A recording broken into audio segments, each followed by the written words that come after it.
If you took New York, LA, and Chicago, and I would call it the dynamic dozen, the biggest, most well-known personalities, they're obviously great players, but like they have a presence about them. And I would give you 12. Number 1 is Shohei Ohtani. He's a global superstar. He's going to make 8-9 figures overseas in endorsements. Forget about here. The Dodgers average 4,000 more per road game than anybody else, and a lot of that is Shohei Ohtani. He's our Babe Ruth. He pitches. This year he'll return to pitching. He can steal bases. He's good looking. He is your classic, Ronaldo, Messi. I mean, if you go look at what Messi did to the MLS in Miami, it's unbelievable what he did to attendance, ratings, and merch. That's Shohei Ohtani. Number 2 is LeBron James, and he is a notch below Shohei Ohtani. But again, LeBron is a global superstar because unlike the NFL, basketball is a global sport. So Shohei and LeBron James are 1 and 2. I would put Luka, again, comes from Europe. He is a global superstar, and this trade now will just magnify his brand. So I think the first 3 you can't argue. It's Shohei, it's LeBron, and Luka Doncic. Now we can argue. I would say number 4, who's been a star in sports for 25 years, is Jim Harbaugh. Folks, he quarterbacked in the NFL. He coached at Michigan. He got the Niners to a Super Bowl. He literally went to the Big Ten and changed the ratings. Remember, in football, coaches are rock stars. Andy Reid is all over commercials. You don't see baseball managers and a lot of NBA coaches, even like a Greg Popovich, you don't see him doing national commercials. Jim Harbaugh is polarizing. He is a rock star. I'd put number 5, Aaron Judge, who has had multiple national commercials. He does not feel as global to me, even close to Shohei Ohtani, but he has prodigious power. He's got a Paul Bunyan. He's a good kid. He's good looking, easy to root for. Had a bad 5th inning in the World Series. But, I mean, playing in New York, he is a notch below Shohei, but I would put him at number 5. I would put number 6, Matt Stafford. Good-looking star quarterback in Los Angeles with a Super Bowl trophy, and now the talk of the town because of his contract. The last pure pocket passer. Again, a guy with national commercials. It's the NFL. He's one of the 5 best quarterbacks.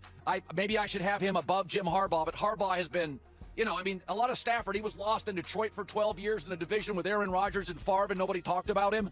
So I think Stafford's national exposure with the Rams has popped in the last 5 years. I'd put Stafford at 6. I'd put Sean McVay a notch below him at 7. He's considered the best young football coach in the world. And, McVay had Amazon willing to pay him $20 million a year. That's more than they pay Al Michaels. Think about that. They were going to pay him $20 million a year. I don't think at Fox we pay people that much.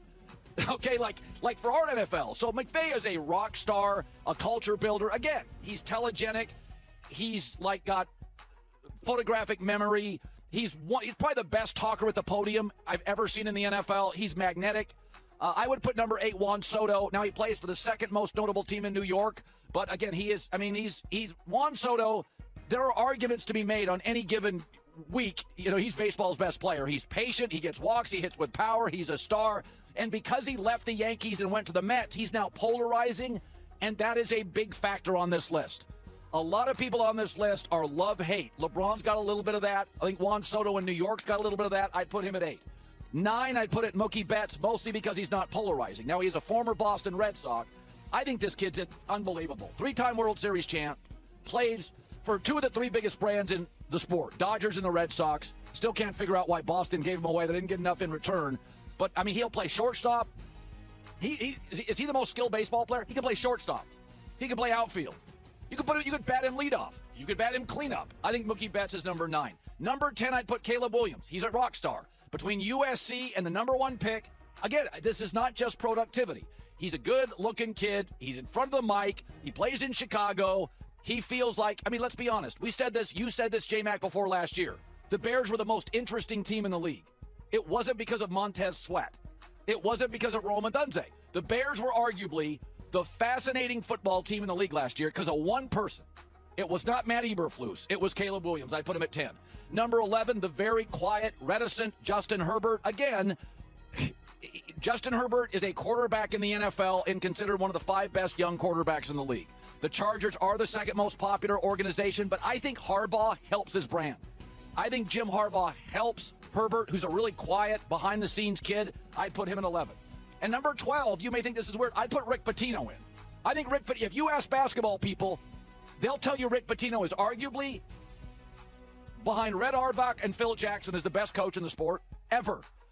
And the fact that he goes to St. John's will not recruit high school players. And would you be shocked if St. John's ended up in the Elite Eight?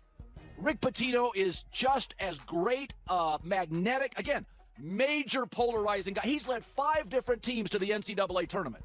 And you know how many people since Louis Carnesecca left, people have been trying to get St. John's to work forever.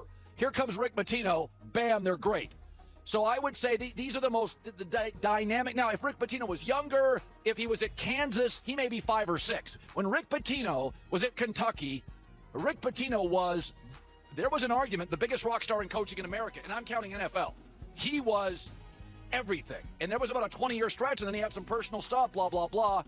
But then now Freddie Freeman I had at number 13, the Dodgers, great, former Atlanta Brave. Again, Braves, Dodgers, big brands. This may be the best list ever produced for a television show. Hi, everybody. It's me, Uncle Colin. Subscribe here to get the latest from the herd, including exclusive behind-the-scenes videos and more, wherever you may be, however you may be watching. Thanks again for making us part of your day.